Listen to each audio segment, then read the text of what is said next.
Hi beautiful people, welcome back to my channel. Welcome if you're new, my name is Dee.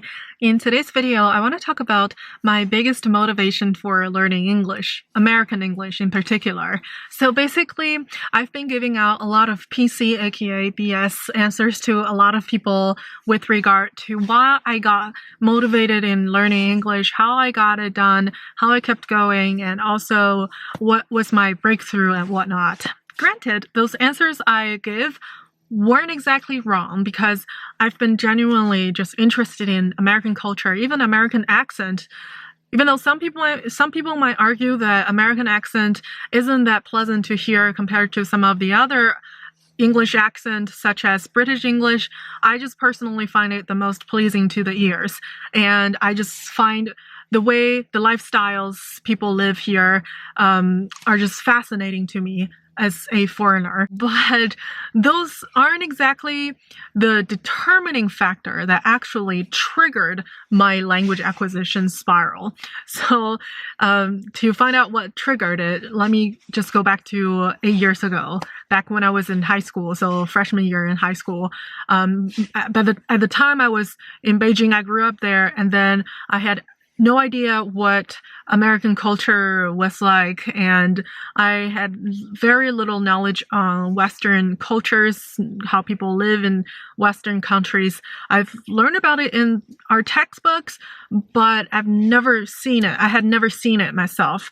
So I learned this opportunity to winter camp in America during the winter vacation in my freshman year. From my English teacher. She told us about this opportunity, and then I got curious. So I told my parents about it, and then we all agreed that we can sign up. I could sign up for it. So basically it was a 14-day long winter camp. And that was the first time I went to America, and holy hell. I thought I was good at English at the time before I went to America for the first time, because I was scoring decently in my English exams, and I thought I was good. But since the 14 days, we spent the first half just traveling around the country. We went to Washington State, New York, Los Angeles, all the big cities. And then we spent the rest of those 14 days, 7 days in San Diego. We went to this local high school for 3 days, and then the whole time we stayed in the American homestay. So we were a bunch of high school kids. So I was assigned with another classmate of mine at the time to stay at this one fabulous American family. So that family was so nice to me, and then they really just kind of broke my previous knowledge on what Americans are, because from what I've been told by the news, by the TV shows, by people, like Americans to me were just rude. They were not knowledgeable. They were just not nice. And then when I actually went to that homestay, holy crap, people were so nice to me. I mean, the mom went out of her way to borrow waffle maker just because I said I love waffles. And then she made us breakfast, dinner, lunch, even though we paid for it a little, but she was taking a really good care of me. And then the kids there, so that family had 3 kids, 3 girls, gorgeous girls. They were just super curious about us, about China, and they were just super friendly. They took us to the mall to hang out around. And at the time, I was a little clueless kid. Back to my English part. I thought I was good at English, but during the whole stay in San Diego, I felt like the sentences I said during that time didn't exceed maybe 10 in total, because I just couldn't form a coherent sentence that actually made sense. And then when I was in the high school, the local high school, when I was in the class, of course, I couldn't understand a single thing that was said in those classes. And then when I was trying to talk to these girls in high school, I was paired up with another girl. I tried to fit in, but when they were discussing a lot of things, I just couldn't understand a phoneme. And then I couldn't understand. And also when they were asking me about all sorts of things, I I couldn't speak. Like, I just felt like I suddenly lost my voice. I could see that kind of tinge of disappointment in their eyes because they were so excited to hear about my stories, but then I just couldn't say a single word. And they found me a little bit weird, if that makes sense. That's why the girl that was partner up with me kind of just lost interest in me eventually. And then this wasn't the kicker. So on the first day after school, both me and my roommate, also the Chinese kid, were waiting for our homestay to pick us up. So the mom of our homestay's name is Kim. We were waiting for Kim to drive us home. And while we were waiting outside, there was this fountain that we were sitting on. There were a bunch of American kids that were, I guess they were looking at us because we looked so different. And one of them just came up to us and he gave us 2 candies. I think those were M&M candies, chocolates. And then he didn't say anything. He just looked at us and then gave us the candy, put it in front of us, and then left. So I looked at my roommate and said, "Do you dare to eat it?" And then she said, "Oh, I don't know." And then I said, "Oh, well, screw it." And then I just put it in my mouth. It was pretty good. It was just like your generic M&M chocolate. But because I was really happy that the American kid was willing to reach out and then give us candy to show kindness.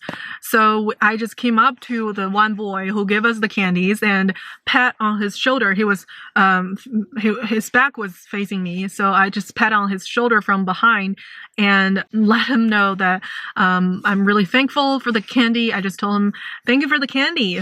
And then he was saying, "Oh, no problem." And then he was trying to continue talking to me, but my homestay Kim just arrived. So I just turned around and then waved at him and then just went on to Kim's car. So I was just thinking about him the first night when we were back.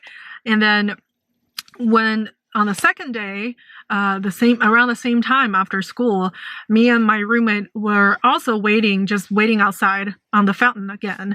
Then, like somewhere behind me, I heard this voice, this singing voice. So basically the guy who gave us candies just was singing behind me, and then he was just approaching us, and then he started just looking at me and then trying to say, just trying to greet me.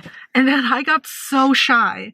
I had no idea why I was so shy. Probably because I didn't have any like sort of relationship with boys, and I didn't know how to interact with boys, even with my own language, let alone the fact that he was a full-blown American boy. So I was just kind of speechless in front of him. And then he just started to sit in front of me and then just looking directly at my eyes, asking me questions. And I got so awkward. I just said, "Oh, well, do you have any homework?" And then he just said, "Nope." And then he just proceeded to talk about more things, even though I didn't understand. Again, I couldn't understand anything. And then because I got so embarrassed, I don't know why I got so embarrassed. I was just such an awkward little teenager girl. And I remember at the time I looked very different. I will insert a picture right here. And I had absolutely zero confidence in myself, and I didn't know how to carry myself.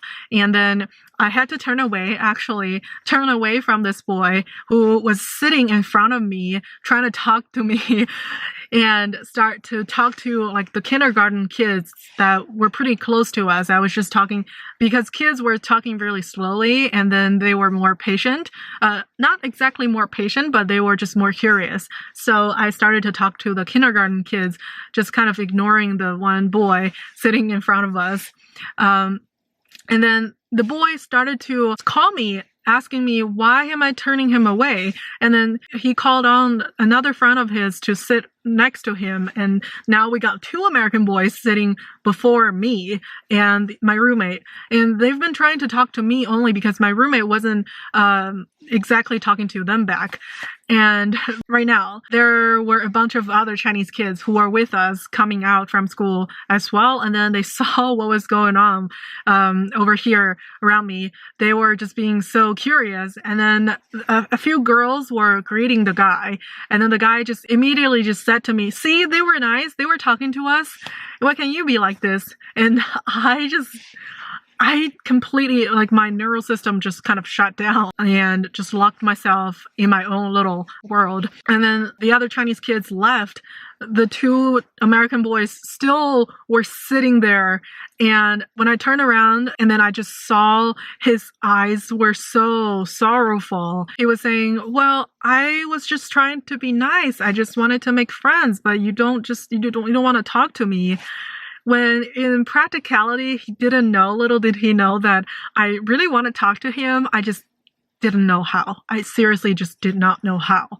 And I didn't have the tools to talk to him, nor did I have the confidence to talk to him, because he was quite a good-looking young lad. I had never had any sort of a male attention my whole life at that point. So basically, I was just very taken off guard and left flabbergasted. And then he started to, after he got super upset, he started to talk about, "Oh, you must hate us.